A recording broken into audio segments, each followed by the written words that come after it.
Bonjour, on se retrouve pour un nouvel épisode de Papotage. Aujourd'hui, on va parler de la non-binarité avec Mème Ratonneur. Non, Raton Mémeur, c'est ça? Tu t'appelles maintenant? Oui. Ok, d'accord. Donc voilà, du coup, on va débattre un peu de la non-binarité. C'est un concept qui est un peu inconnu pour moi parce que c'est quand même quelque chose qui est plutôt marginal dans le sens où c'est pas quelque chose qui est forcément répandu, même si beaucoup de gens en entendent parler. Et du coup, ouais, je tiens quand même à te préciser d'avance que je risque peut-être de dire des dingueries, mais ce sera pas de ma volonté. Il y a des choses que je maîtrise pas, c'est pas un concept que je maîtrise. Et je veux juste te prévenir d'avance, voilà. Mais il y aura aucune malveillance. Il y aura peut-être des points où on sera pas d'accord, ça c'est le principe d'un débat. Mais à côté de ça, je respecte tes opinions et justement, tu es là pour parler. Et si tu veux défendre tes opinions, il n'y a pas de souci, voilà. Du Parfait, là, mais Ouais, du coup, si tu veux te présenter, il y a pas de souci. parfait. Donc, c'est ça. Donc, moi, mon nom, c'est Doriane. Je suis du Québec. Je fais présentement ma maîtrise à l'Université de Montréal en communication. C'est ça, j'ai la page de mime Raton Mimeur et ça, je suis non-binaire et c'est pour ça que je suis ici aujourd'hui. Très bien. Bon, bah, c'est parfaitement présenté. Euh, du coup, est-ce que tu peux expliquer du coup aux auditeurs qu'est-ce qu'est pour toi une personne non binaire du coup? C'est ça. Donc, pour moi, dans le fond, être non-binaire, c'est se situer en dehors de la binarité de genre, c'est-à-dire l'idée que les gens sont soit des hommes, soit des femmes, et que ces deux catégories impliquent certaines caractéristiques. On peut bien entendu remettre en question les stéréotypes de genre et la binarité de genre sans être non-binaire, parce que c'est pas un positionnement théorique, mais une identité qu'on ressent. Je peux pas vraiment expliquer comment c'est pour moi de me sentir non-binaire. Puis je sais que c'est différent pour chaque personne, comme chaque homme se sent homme à sa propre façon, chaque femme se sent femme à sa propre façon. Souvent, on parle du spectre du genre parce que la non-binarité, c'est pas juste une troisième boîte en plus des deux autres. C'est pas non plus comme une ligne qui part du rose, passe par le violet et finit par le bleu. On peut être vert, gris, jaune, on peut passer de couleurs à certains moments, être plusieurs couleurs à la fois, ou aussi on peut se définir par les couleurs qu'on n'est pas. Ça, il n'y a pas une seule manière d'être non-binaire, puis la mienne peut être différente de celle de quelqu'un d'autre sans qu'il y ait quelqu'un qui soit plus ou moins non-binaire. On peut penser des fois que les personnes non-binaires sont androgynes dans leur apparence, mais c'est pas nécessairement le cas. D'une part parce que l'androgynie implique généralement quelque chose d'assez spécifique, soit un corps mince avec peu de forme, avec des vêtements, une coiffure assez spécifique, mais c'est pas nécessairement atteignable pour tout le monde et c'est pas toujours ce qui est désiré par tout le monde. Euh, Parce que de manière générale, l'apparence n'a pas forcément un lien avec l'identité. De la même manière qu'une femme peut avoir les cheveux courts ou qu'un homme peut porter du maquillage. Ouais, bah justement, c'est le point où je voulais en revenir. Est-ce que tu penses pas que, enfin, moi, mon avis, que du coup, quand on parle de non-binarité, c'est pas forcément un genre, mais c'est plus qu'il y a des gens qui veulent tout simplement, de leur plein gré, sortir des stéréotypes du genre qu'on peut avoir, et tout en se sentant pour autant féminine ou masculin, mais tout simplement un peu sortir de ces stéréotypes-là, dans le sens, comme tu le dis, soit être bleu, soit être rose et tout ça, et qu'il y a certains gens qui ne ressentent pas de nature ces besoins-là, dans le sens où ils sont nés, ils ont un instinct plus porté sur des choses qu'on distingue comme féminin ou masculin. Mais moi, la question que je me pose, c'est que souvent, on attribue la non-binarité à un troisième genre. Alors toi, tu m'as expliqué que du coup, c'était pas forcément ça, si j'ai compris. Mais Oui, c'est ça. Ben, dans le fond, il y a des personnes qui peuvent considérer que la non-binarité, c'est une troisième catégorie. Souvent, quand c'est d'un point de vue légal, comme par exemple c'est le cas ici au Québec, au Canada, il y a comme une troisième catégorie sur les papiers d'identité qui a été sortie, une catégorie autre, que généralement, certaines personnes non-binaires peuvent être porter d'aller justement avoir cette catégorie-là dans leur papier d'identité. Mais c'est pas nécessairement le cas pour tout le monde non plus. Puis tu sais, il y a des personnes qui peuvent être non-binaires que c'est juste, tu sais, qui pensent pas constamment au fait d'être non-binaire. Et c'est ça justement ce que tu disais par rapport à l'idée de sortir des stéréotypes et tout ça. Dire oui, ça peut être fait d'une manière que la personne considère être non-binaire, mais ça peut juste être de sortir. Tu sais, les gens peuvent aussi sortir justement de ces stéréotypes-là sans s'identifier comme étant non-binaire, puis c'est tout à fait. Tu sais, on n'a pas le monopole de qui a le droit de le faire. Tu sais, je veux dire, le but, c'est que tout le monde puisse faire ce qu'ils veulent avec leur identité puis leur apparence. On n'est pas là pour gatekeep, là. Ouais. Mais après, il y a une autre question que je me pose, c'est que, en fait, personne n'est 100% avec des caractéristiques masculines et personne n'est avec 100% de caractéristiques féminines. Du coup, en fait, pourquoi toi tu te définis comme non-binaire alors que tu me disais que c'est pas le genre que tu t'accordes, c'est juste que tu t'es pas forcément ancré aux caractéristiques qui sont féminines ou masculines. Enfin, pour moi, c'est quelque chose qui est propre à chacun. Il y a des gens qui sont beaucoup plus masculins que certains hommes et des femmes qui sont beaucoup plus féminines que certaines femmes. Mais pour autant, enfin, c'est quoi? C'est parce que toi, tu te sens vraiment entre les deux? C'est que tu as vraiment sans que ce soit 50-50, quelque chose qui soit vraiment un rapprochement entre les deux genres? Euh, ben, c'est plus d'une certaine manière que c'est que je me sens. Si j'ai à choisir un des deux, il n'y en a pas un que je vais plus choisir que l'autre de manière générale. C'est sûr que, tu sais, pour certains aspects, les gens peuvent plus me percevoir comme une femme en général. Si, par exemple, les gens me voient, de manière générale, les gens ont tendance à assumer que je suis une femme. Mais si, par exemple, mettons, si je joue à un jeu vidéo dans lequel je dois choisir, OK, est-ce que tu es un garçon ou une fille? Genre, je clique beaucoup au hasard, puis j'ai pas comme une des deux catégories avec lesquelles j'ai une appartenance plus forte ou quoi que ce soit. Puis c'est ça, tu sais, il y a des personnes pour qui la non-binarité, c'est de se sentir à mi-chemin entre les deux. Il y a des personnes pour qui c'est de se sentir en dehors. C'est ça, moi, je me vois un peu comme, tu sais, je sais pas, ça me tente juste pas d'essayer de voir comment je rentre dans ces catégories-là. C'est comme, je sais pas, c'est quelque chose que j'ai l'impression qui est pas productif de me dire, OK, si je porte tel type de vêtements, ben là, je suis plus un peu comme un homme. Mais là, si mes cheveux sont longs, blablabla, fait que, tu sais, c'est plus une question de pas avoir envie de m'inscrire dans cette dynamique, justement, de choisir un ou l'autre. D'accord, donc tu es plus dans une culture non-binaire que dans le genre non-binaire, c'est ça? Enfin, si je veux bien résumer. Mais Enfin, dans le lifestyle, techniquement, t'es c'est plus que. porté sur ça, quoi. Oui, c'est ça. Tu sais, c'est pas nécessairement tout le monde non plus que ce même rapport-là, mais moi, c'est. Tu sais, en même temps, c'est ça, c'est pas que je me sens comme être d'une catégorie, c'est comme d'une mystérieuse troisième catégorie ou quoi que ce soit. C'est plus que je me sens que j'ai pas envie d'être dans une catégorie. D'accord. Et toi, par exemple, si jamais tu vas à la boulangerie, tout ça, et que t'as la boulangère qui dit ça vous fera, je sais pas, 2 euros, madame, tu ressens pas un trigger warning, c'est pas quelque chose qui t'affole quand même.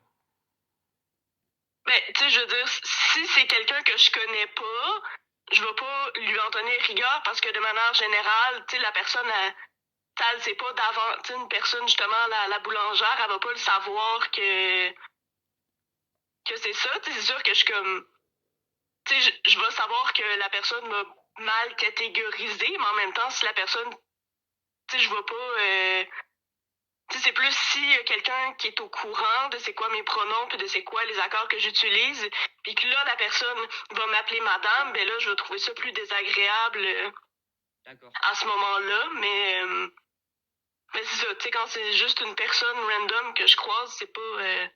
tu sais, oui, je trouve ça déplaisant de toujours me faire genrer au féminin, mais c'est... Tu sais, je veux dire, je peux pas empêcher les gens de faire ça de prime abord non plus, alors c'est pas... Ouais. Et du coup, à quel moment tu t'es dit, il y a quel moment, quel déclic dans ta vie où tu t'es dit, bon, à ce moment-là, je veux plutôt m'identifier ou avoir un style de vie plutôt non binaire? C'est quoi le déclic? Oui, donc c'est ça. Enfin, je pense qu'il y avait toujours quelque chose en moi, mais tant que j'avais pas eu accès au vocabulaire pour en parler, je savais pas vraiment quoi faire avec. Mais il y a environ 10 ans, j'avais à peu près 16 ans, à peu près, je pense. J'étais beaucoup sur Internet, puis j'ai appris que l'identité de genre, c'était quelque chose qui existait, puis que c'était possible de s'identifier autrement qu'en tant qu'homme ou que femme. Puis c'est ça, ça avait vraiment résonné avec moi, puis je me suis mis à avoir des réflexions sur mon identité de genre, sur mon rapport au genre, autant par rapport à la féminité qu'à la masculinité, pour comprendre que je me sentais vraiment, c'est ça, en dehors un peu de ça, pas par nécessairement rejet de toutes les choses qui peuvent aller avec une catégorie ou l'autre. Tu sais, par exemple, je veux dire, tu sais, je porte du maquillage à l'occasion. Je veux dire, j'ai un corps, Ouais. tu sais, j'existe, alors, veux pas, j'ai des choses qui peuvent s'associer à un ou à l'autre. Mais c'est plus vraiment que je me sentais pas intrinsèquement comme appartenant à un ou l'autre. Puis c'est ça, à peu près 2 ans plus tard, euh, j'avais cheminé un peu, puis à ce moment-là, le nom que mes parents m'avaient donné, je trouvais que ça correspondait plus vraiment à qui j'étais. Alors à partir de ce moment-là, ben, j'ai commencé à m'appeler Doriane, puis c'est vraiment sous ce nom-là que la plupart des gens dans ma vie me connaissent, tu sais, ou genre quand j'ai un emploi, c'est comme ça que mes collègues me connaissent, à l'école, c'est comme ça que les gens me connaissent, mes amis, mon partenaire, Dorian ou Dorian? etc. Doriane. Dorian, mais Dorian, c'est d'apparence, c'est plus. Enfin, il y a des prénoms comme Sacha, plusieurs prénoms qui sont bigenres. Dorian, c'est plus connoté féminin, tu trouves pas, non?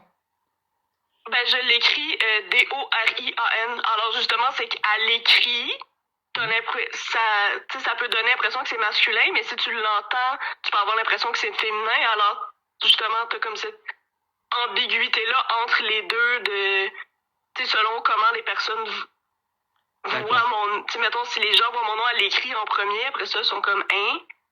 Puis s'ils me l'entendent dire, après ça, je leur dis comment ça s'écrit, puis ils sont comme ah, ok, parce que c'est ça, justement, les gens peuvent avoir tendance à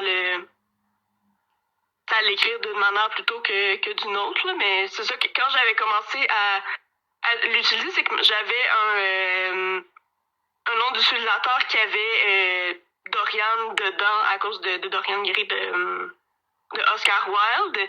Puis j'ai l'impression que c'était un peu pour étendre, justement, que mon identité sur Internet était plus près de comment je me sentais en général. Alors j'avais pris cette partie-là du nom d'utilisateur. Puis c'est ça, le fait que justement l'ambiguïté me permet de justement de pas être genré plus d'une manière que d'une autre selon la situation. Mais effectivement, j'avais quand même regardé plusieurs noms qui étaient plus neutres. Tu sais, par exemple, il y avait justement Sacha ou ce genre de nom-là que je trouvais intéressant, mais je sais pas, il y en avait pas un que j'étais comme waouh, c'est comme ça que je veux m'appeler. Et le livre. Mais mettons, si j'ai des enfants, par exemple, puis que je décide avec mon partenaire d'avoir un enfant, puis qu'on l'élève d'une manière plus neutre, probablement que ce serait ce genre de nom-là qu'on lui donnerait, comme ça pourrait être Maxime ou Frédéric ou ce genre de choses-là. Ouais. Mais c'est du coup, tu penses que le livre, Le portrait de Dorian Gray, a un peu influencé quand tu l'as lu sur ton choix? Enfin. Ben, pas nécessairement, mais c'est dans le fond, j'avais c'est que c'était. Je pense que c'était sur Tumblr ou quelque chose comme ça que j'avais le nom d'utilisateur de Selfie of Dorian Gray. Puis vu que mon identité s'est beaucoup construite à travers mes échanges en ligne, ben, tu sais, je me sentais plus exister comme ce nom d'utilisateur-là que comme le nom que mes parents m'avaient donné. Alors, c'était comme une manière d'étendre un peu cette identité-là en dehors de juste la sphère des réseaux sociaux, de l'Internet. D'accord. Et donc, si tu me disais que par rapport à tes enfants, tu aimerais leur porter un nom qui soit. Qui peut porter la confusion dans le sens où on ne les genre pas directement. Mais du coup, tu voudrais éduquer tes enfants dans un peu une culture non binaire? Oui, ben c'est que c'est pas nécessairement de leur imposer comme parce que des fois, c'est souvent quand on dit ça, les gens pensent qu'on veut comme imposer une neutralité, mais c'est plus dans le sens de comme laisser l'enfant choisir ce qu'il veut. Tu sais, si l'enfant que j'ai veut avoir des cheveux longs, ben je vais le laisser avoir des cheveux longs. S'il veut jouer avec des poupées versus des camions, c'est ça. C'est juste de pas... c'est pas nécessairement de dire, OK, là, l'enfant que j'ai est né avec telle partie génitale, donc il faut que tout ce que je lui achète soit de telle couleur, puis que je lui donne telle sorte de jouet spécifiquement.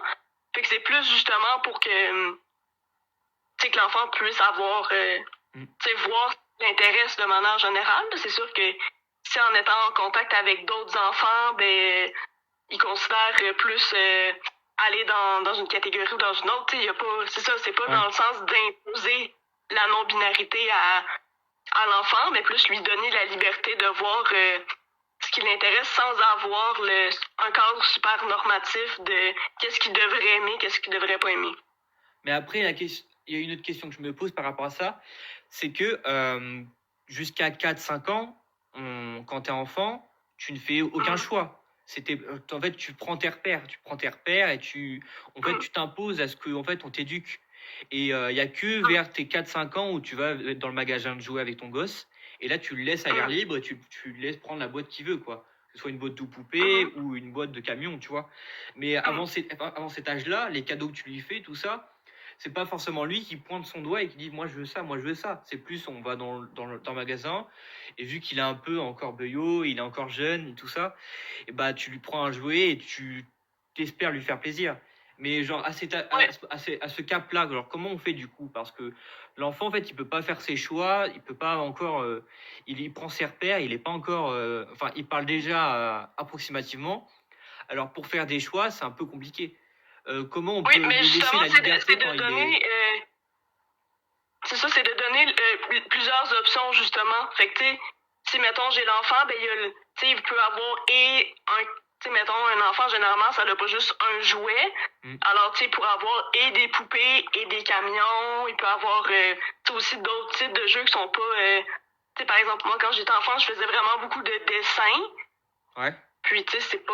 c'est genre, tout le monde peut... Ben, tu sais, je veux dire, tout le monde peut jouer avec des camions, tout le monde peut jouer avec des poupées, mais le dessin, c'est pas vraiment associé à un plus qu'à l'autre. Fait que c'est justement d'avoir plus d'avoir une panoplie d'options, de possibilités. Puis si l'enfant, tu sais, par exemple, pour les vêtements, c'est ça, c'est un peu ça aussi, tu sais, d'avoir des choses qui sont pas nécessairement plus d'un ou de l'autre. Il peut avoir des choses tu sais, mettons, il peut avoir du rose, il peut avoir du bleu dans sa garde-robe, mais ça serait pas de juste avoir mettons des petits chandails avec Spider-Man puis des camions dessus, ou juste des trucs roses avec princesse.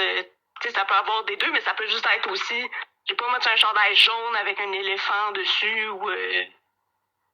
Après, je sais que... Ouais, genre, quand t'es un homme, t'as plus une culture, comment dire, neutre. C'est-à-dire que tu peux jouer avec des Lego et tout ça. Tandis que quand t'es une femme, enfin quand t'es une fille plutôt, t'as plus des goûts particuliers. Par exemple, on connote plus les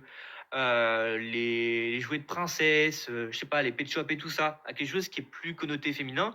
Tandis que les Lego, un jouet qui peut être joué beaucoup par les garçons, ou les voitures, c'est quelque chose qui peut être joué tout autant par les filles que par les hommes, quoi. Donc en gros, il y a quand même une différence un peu quand tu veux imposer une culture qui est plus non binaire.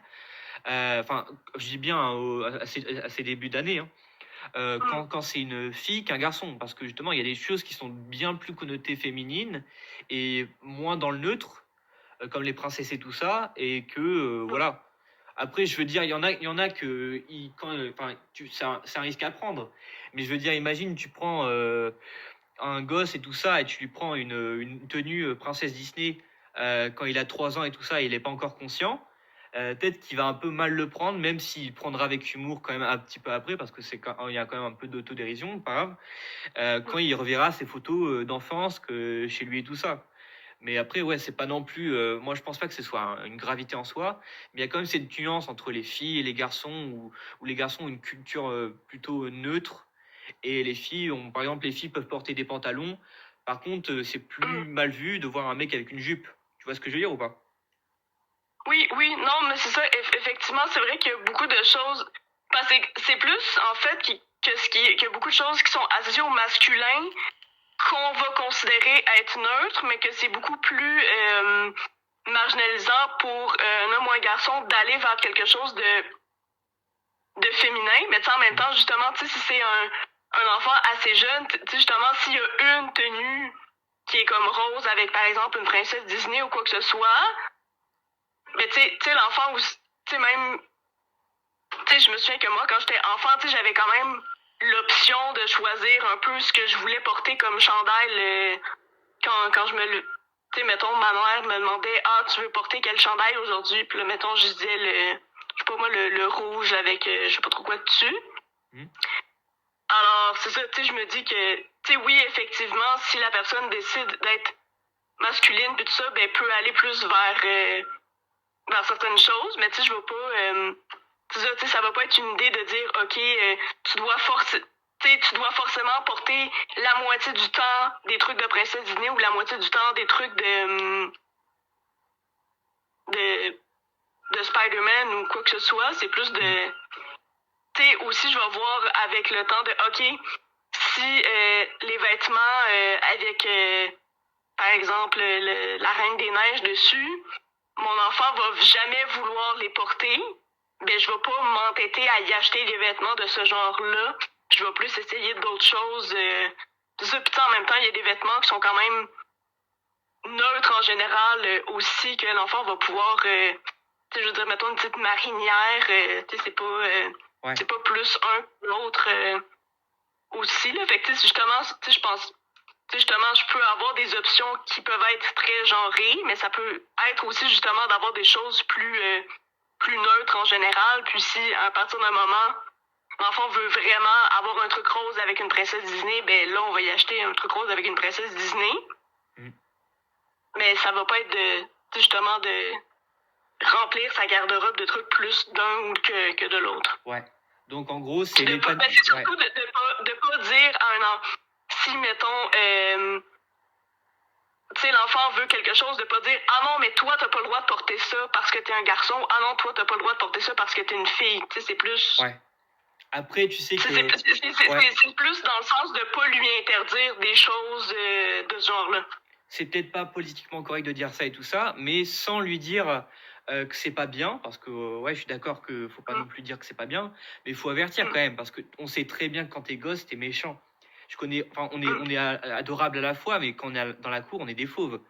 Et moi, je sais que si jamais mon gosse, il me dit je portais telle fringue et c'est vraiment connoté féminin, je vais dire bah, fais ce que tu veux, mais par contre, je te préviens, tu risques vraiment de te faire tailler par tes camarades et tout ça. Et même si même si je t'encourage à faire ce que tu veux de ta vie, bah, faut que tu assumes les conséquences, même si c'est pas forcément de ta faute. Et il y a quand même un peu comment dire, cette culpabilité-là qu'on peut avoir quand on est parent, même si c'est hypothétique, parce que je pense que toi, t'es pas encore parent, et moi non plus. Mais je me dis que quand t'es parent, t'as aussi la crainte. T'as aussi une crainte de pas vouloir que ton fils soit rejeté, tout ça. Et ça rentre aussi en compte.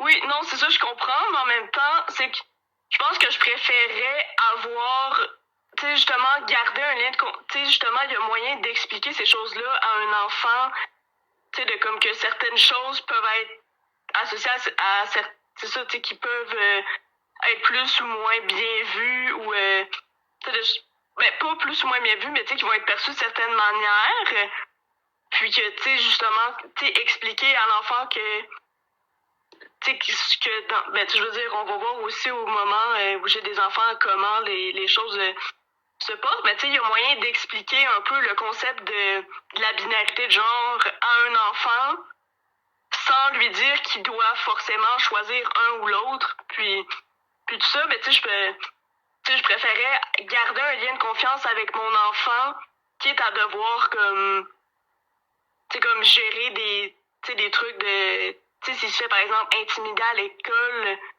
tu sais, de comme gérer ça en tant que parent plutôt que de... Parce que, c'est ça, tu sais, si je lui dis, même si c'est quelqu'un d'autre qui va... Même si c'est un autre enfant qui va faire un commentaire méchant, tu sais, je vais pas dire, ah, ben, fais attention, si tu portes ça, les gens vont être méchants avec toi parce que là, tu sais, c'est plus, tu sais, de voir, tu sais, oui, tu sais, malade que l'enfant prenne conscience de ça sans lui dire que, ah, mais si tu portes ça, tu vas avoir une mauvaise conséquence parce que, tu sais, ça lui implique que c'est mauvais de le faire. Alors, c'est ça, tu sais, il y a quand même des moyens de l'aborder. Tu sais, je sais que ça, tu sais, qu'il y a des gens qui savent l'aborder avec l'enfant sans que ça soit, tu sais, que ça a l'air d'être une mauvaise chose. De manière pédagogique. Indirectement, là, ouais. Oui, c'est ça, là, tu sais, je veux dire, c'est ça, tu sais, je suis pas rendue non plus à ce moment-là, mais tu sais, je me doute si jamais j'ai des enfants, mais tu sais, je vais m'assurer de voir comment aborder certaines choses pour que ça se fasse de la manière la plus harmonieuse possible. Puis ça, puis en même temps, il y a aussi tu sais, le fait que les choses évoluent aussi. Alors, tu sais, je me dis que, tu sais, sûrement que peut-être qu'il y a comme certaines choses qui vont pas être aussi stigmatisées dans le futur. Alors, mon enfant hypothétique va peut-être pas avoir à se poser ces questions-là aussi, puis je lui souhaite d'ailleurs. D'accord.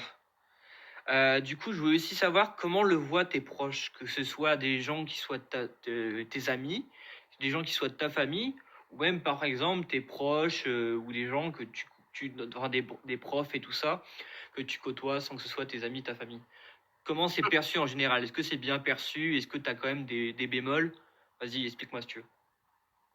Oui, donc c'est ça. Ben, au début, il y avait quelques personnes qui avaient plus de difficultés à comprendre. Tu sais, je me souviens d'avoir eu des commentaires très négatifs, mais c'était généralement plus sur Internet, par exemple, sur les réseaux sociaux, sur les sites de rencontres. Dans le fond, il y a des membres de ma famille qui comprennent pas, mais qui ont jamais vraiment essayé de comprendre non plus. Tu sais, j'ai eu des commentaires blessants qui ont fait que je me suis distancée de certaines personnes. Mais tu sais, en même temps, tu sais, c'était pas nécessairement méchant, mais ça l'a un peu brisé ma confiance en ces personnes-là parce que ça me donnait pas le goût de m'ouvrir à ces personnes-là parce que je voyais que c'est une partie de moi qui était pas prête à accepter. Alors, tu sais, il y a comme une limite d'à quel point je peux m'ouvrir à quelqu'un sans que cette partie-là de moi soit impliquée. Mettons, là, en ce moment, là, les gens de ma famille m'appellent pas toujours par le nom que j'ai choisi, mais avec les années, je vois qu'il y a un effort de au moins pas m'appeler par mon nom de naissance en me parlant, même si je sais que en parlant de moi à d'autres personnes, c'est très probable qu'ils le fassent, mais puis ce que je peux comprendre, s'ils parlent de moi avec un ami distant de la famille, bon, je peux comprendre que ça leur tente pas de tout leur expliquer, puis que ils jugent pas nécessaire de le faire, puis qu'ils fassent juste référer à moi par le prénom que la personne m'a connu, mais c'est pas... c'est ça, je le prends pas mal, c'est plus une question de voir comment la personne me parle à moi. Mais aussi, c'est important de mentionner que on fait pas juste un seul coming out en tant que personne non-binaire dans sa vie. Alors, pour chaque personne que je rencontre, je dois me demander, OK, est-ce que je lui en parle pour qu'elle utilise les bons pronoms, les bons accords, les bons adjectifs pour s'adresser à moi puis parler de moi?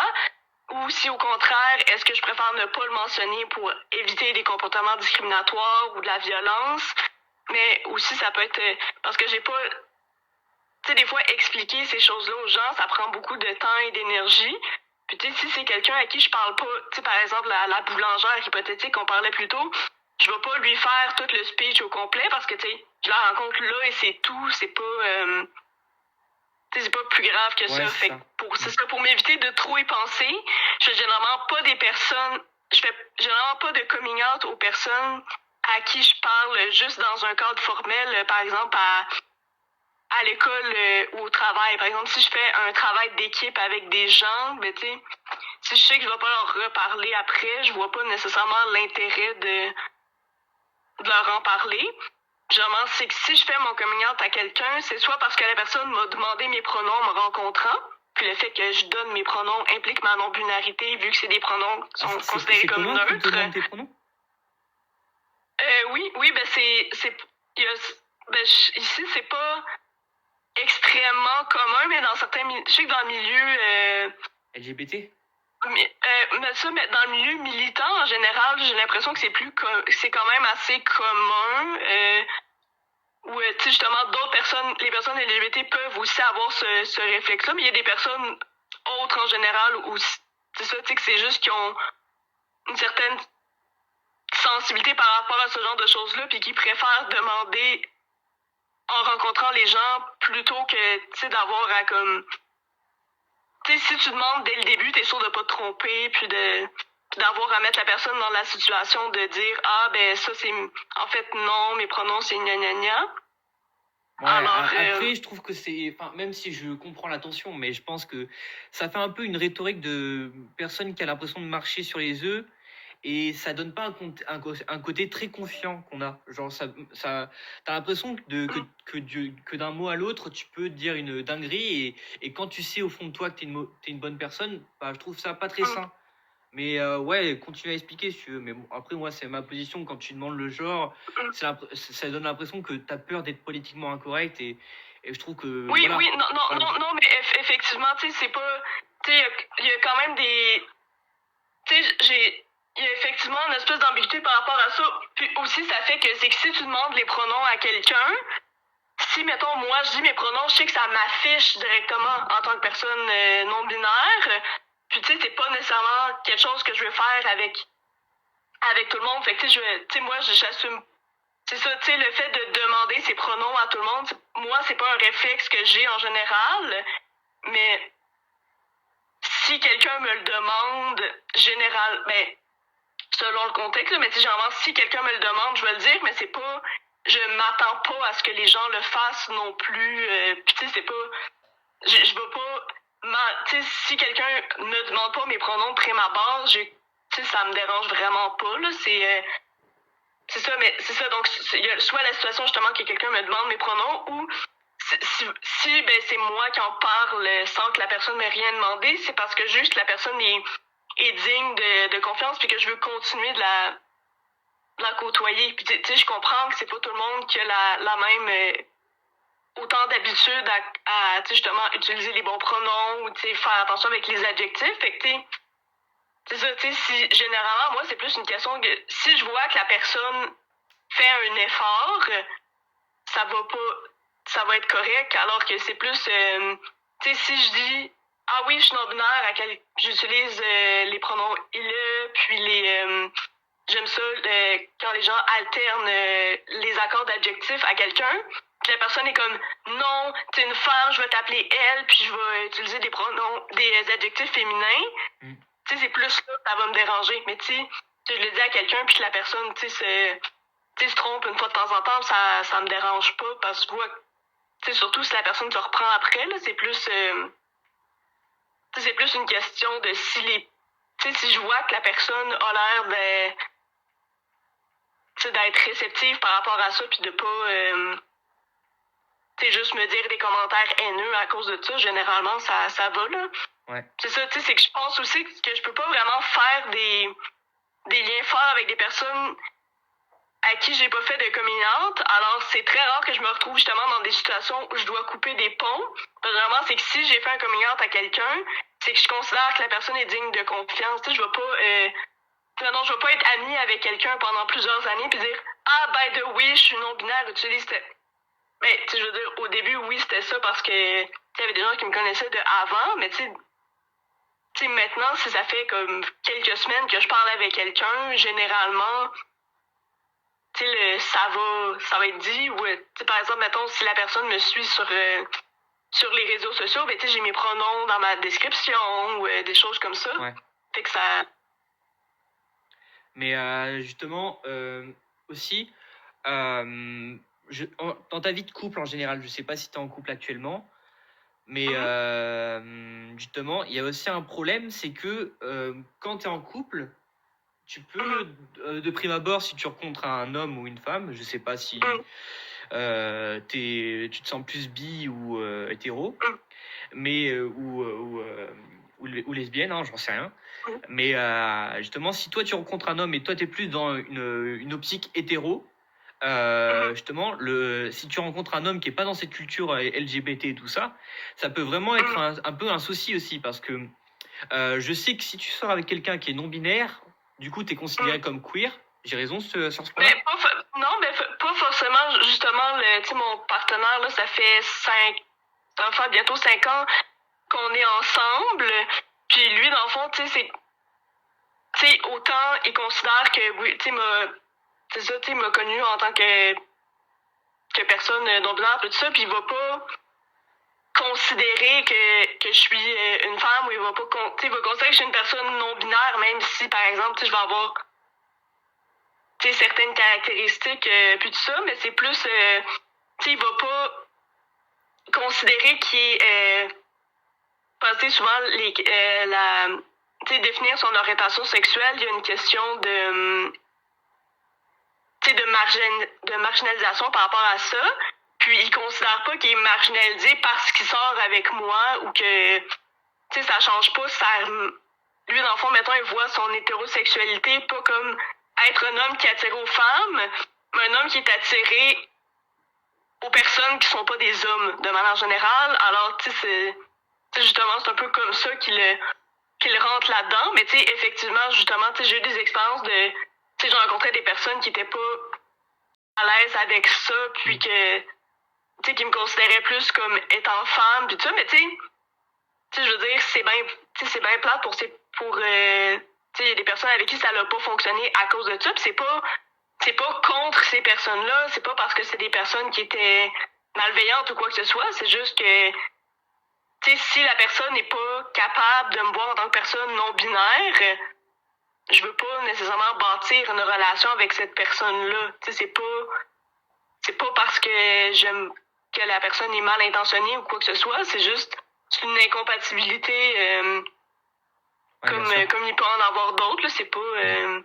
c'est ça, puis aussi, justement, quand, par exemple, j'étais sur des sites de rencontres, il y avait quand même des personnes aussi qui posent...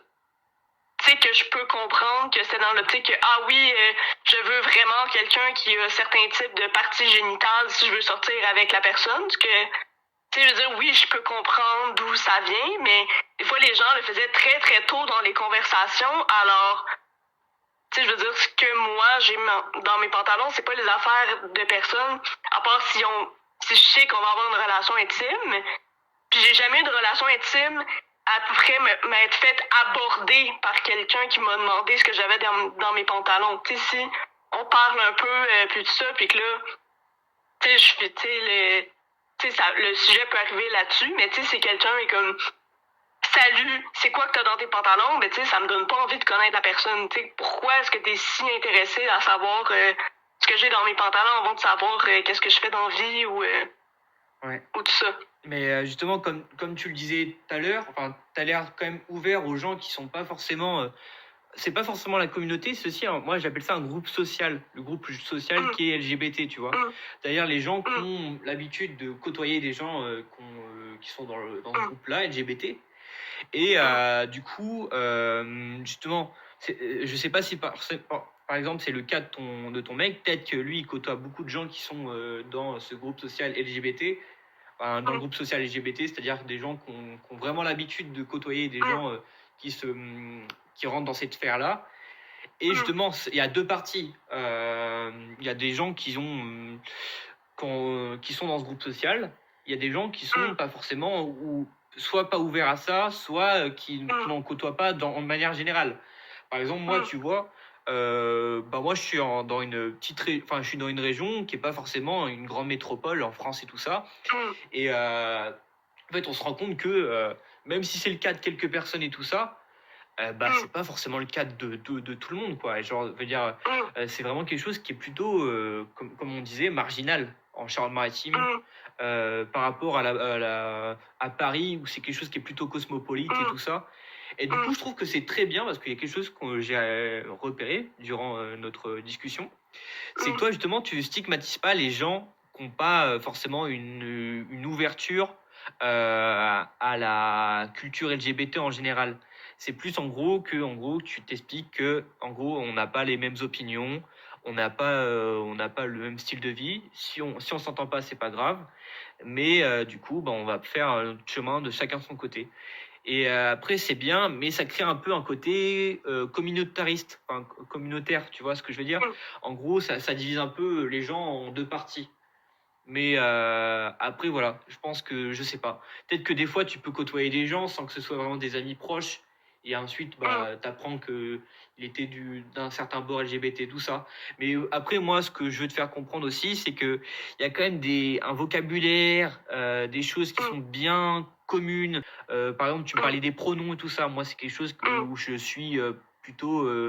Enfin, moi, je me sentirais pas chaud à mettre mon pronom dans ma Mm. bio Instagram, tout ça. Et Mm.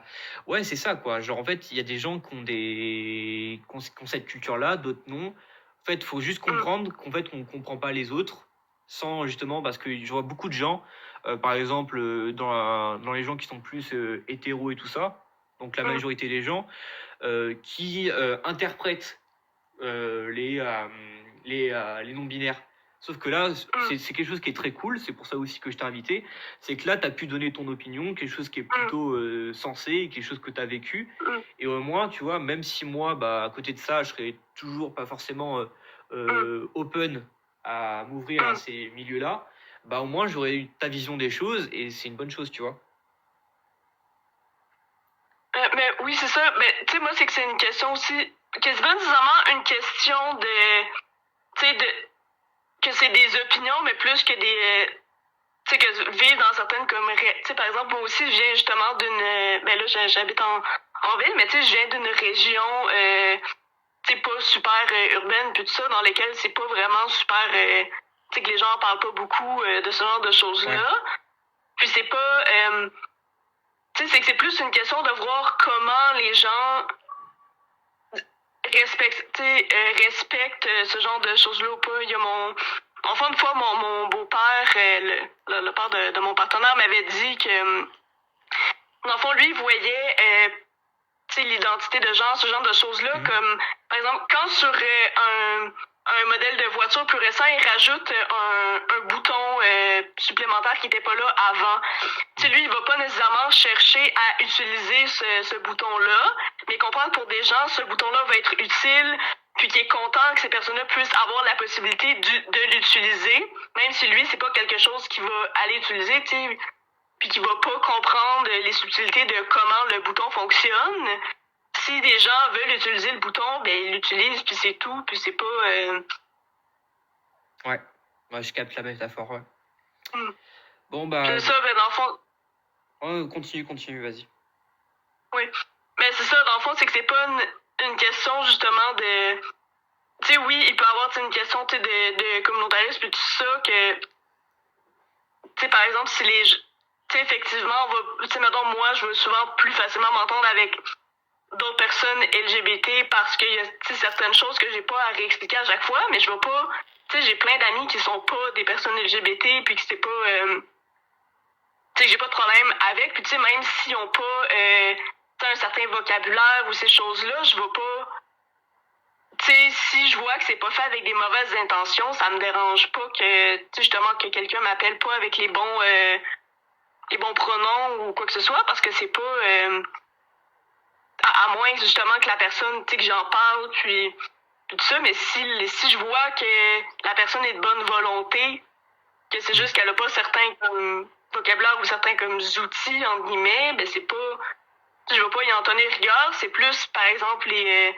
tu sais, dans un cas que quelqu'un serait très fermé à ça, puis, parce que je veux dire, tu sais, j'aimerais ça pas être dans une situation de danger non plus, en parlant de ça avec des gens, tu sais, je vais pas sortir de mon chemin pour aller expliquer ça à n'importe qui, puis risquer de, tu sais, justement d'avoir de la violence, mais tu sais, si je vois que quelqu'un a l'air d'être réceptif, puis essaie de comprendre, ben là, ça va me faire plaisir de, tu sais, d'aider un peu la personne là-dedans, mais je veux pas, tu sais, essayer d'aller dire ça à tout le monde et n'importe qui dans le risque, justement, tu sais, tu sais, d'avoir de la discrimination ou de la violence, Ouais. puis tout ça, là, tu sais, je comprends qu'il y a des personnes qui ont du mal à comprendre cette réalité parce qu'elle est différente de la leur. C'est pas malveillant de pas comprendre, mais ça dépend ce que tu fais avec cette incompréhension-là. Si justement tu dis OK, non, moi je veux rien savoir de ça, ces gens-là, ils pensent n'importe comment, c'est juste les hommes puis les femmes qui existent, c'est clairement un truc de c'est des malades mentaux ou quoi que ce soit. Ben, tu sais, ça, je veux trouver que ça n'a pas d'allure de penser comme ça, mais je veux pas... tu sais, à moins que c'est quelqu'un dans mon entourage, puis tout ça, déjà, je vais pas aller, tu sais, par exemple, quelqu'un de ma famille, puis tout ça, mais je vais pas faire l'effort d'essayer de maintenir un lien avec cette personne-là, puis de changer son avis, parce que je sais que si la personne est fermée, de base, vu qu'elle a pas de réceptivité, je vais pas m'acharner non plus à lui expliquer. Tu sais, tant que c'est pas... tu sais, tant que personne me manque de respect, moi, ça me va, tu sais. Ouais, bah de toute façon, t'as raison. De toute façon, les gens, plus leurs propos seront radicaux, plus ils resteront dans leur postulat, quoi. Genre, ils vont pas... Enfin, plus c'est radicaux comme propos, comme tu me disais que c'est des malades mentaux et tout ça, plus il y a de chances que tu pourras leur expliquer, et bah, ils resteront dans leur sphère de pensée et ils y sortiront pas, quoi.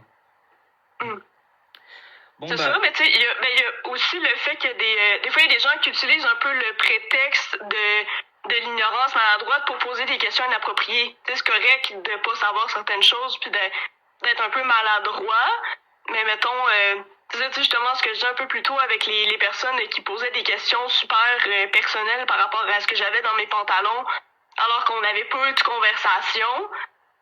Tu sais, c'est pas quelque chose que tu fais avec les gens en général, alors pourquoi là, moi, genre, j'accepterais de me faire poser ces questions-là, mais comme, tu sais, si les gens essaient de comprendre, puis tout ça, puis tu sais, il y a aussi la question de, tu sais, c'est de pas nécessairement tout mettre la charge de son éducation aux personnes LGBT ou non-binaires de son entourage, parce que, tu sais, c'est correct d'avoir des questionnements, mais si on fait juste tout donner la charge de cette éducation-là à la personne, c'est quand même une charge de travail, puis tu sais, moi, j'ai comme d'autres choses à faire aussi, des fois, que de juste éduquer chaque personne que je rencontre par rapport à ça. T'sais, ça me fait plaisir de recommander des ressources ou si, mettons, quelqu'un va avoir lu un article puis veut mon avis, ça va me faire plaisir d'en parler. Mais, tu sais, c'est pas... à moins que je décide de faire, justement, de la vulgarisation par rapport à ça, ben c'est pas... ma priorité dans la vie, c'est pas d'expliquer la non-binarité à tout le monde. C'est juste, là, je fais mes études en communication, puis j'ai certains intérêts de recherche qui sont pas par rapport à ça, puis c'est pas... c'est ça, je suis pas là juste en tant que personne non-binaire pour parler de choses non-binaires non plus. Ouais, tu te définis pas que par ça, quoi. Enfin, t'as une vie à côté, t'as des hobbies, comme tout le monde, quoi. Oui, ben c'est ça, exactement. Ok. Donc, on va conclure. Si tu veux mettre un mot de la fin, ce que tu veux, voilà.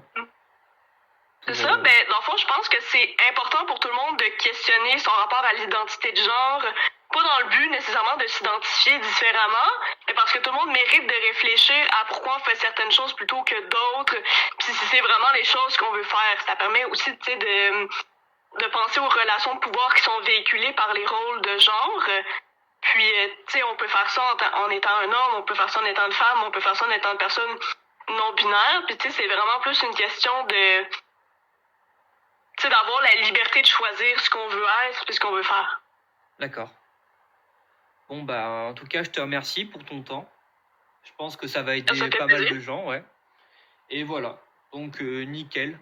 Et si tu veux faire la promo de ton compte, Instagram, si tu veux.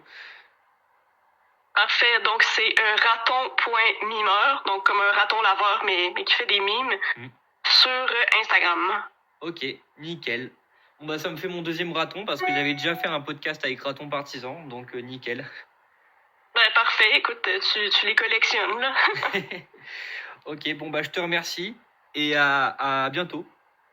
Oui. Allez, nickel.